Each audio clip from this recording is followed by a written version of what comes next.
On va passer d'une peau d'ananas fraîchement récupérée à une peau d'ananas utilisable en maroquinerie, en bijouterie, en luminaire, en design. On a une nouvelle matière à proposer. Depuis tout petit, je voulais être inventeur, mais ça n'existait pas comme métier. Alors du coup, je me suis créé mon propre statut d'artisan, designer, écologue, qui finalement, si on le lit un peu bien, qu'on le séquence un peu, ça veut dire inventeur, hein, globalement. C'est mettre les outils du design au service de l'artisanat, de développer des nouveaux procédés plus écologiques, des nouvelles matières plus écologiques pour un meilleur demain.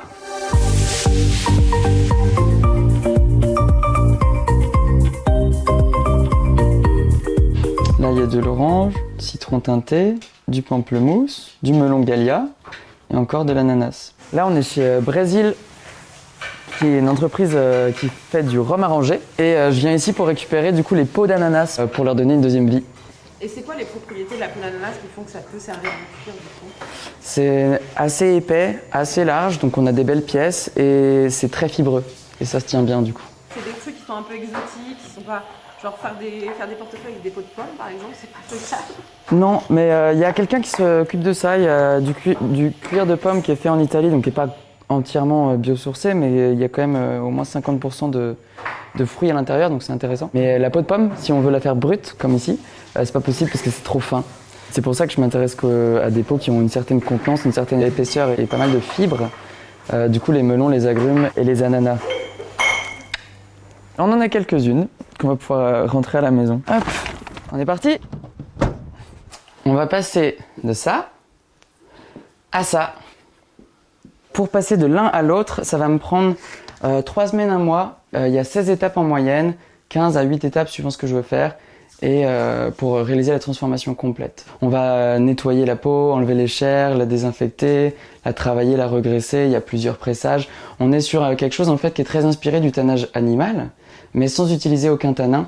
Et même si les étapes se ressemblent, du coup la recette est complètement différente. Pour l'instant, je garde cette recette pour moi. J'ai toujours voulu faire de l'art depuis tout petit. J'ai eu une prise de conscience technique où je me suis dit que c'était hyper malin d'aller un peu vers l'ingénierie et les matériaux pour pouvoir réaliser plus de choses, pouvoir un peu contrôler tout le processus.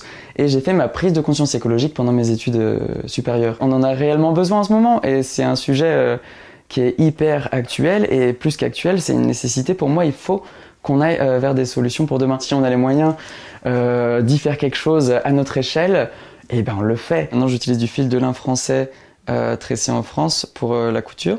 Et du coup, je fais toutes les coutures à la main en technique de sellerie maroquinerie tradie, mais j'ai dû réadapter un peu ce savoir-faire à cette matière. Toi, le coût, tu l'estimes au temps passé sur l'objet en fait? Essentiellement, parce que la matière première en elle-même, elle va coûter un cinquième, même pas du prix du produit. J'utilise le RSA pour pouvoir être à plein temps sur ma micro-entreprise. On a l'habitude en fait d'avoir des cuirs qui sont industrialisés, qui sont tannage minéral et du coup qui demandent pas d'entretien et qui ne moisiront pas. Mais c'est parce que c'est tanné au chrome la plupart du temps du coup.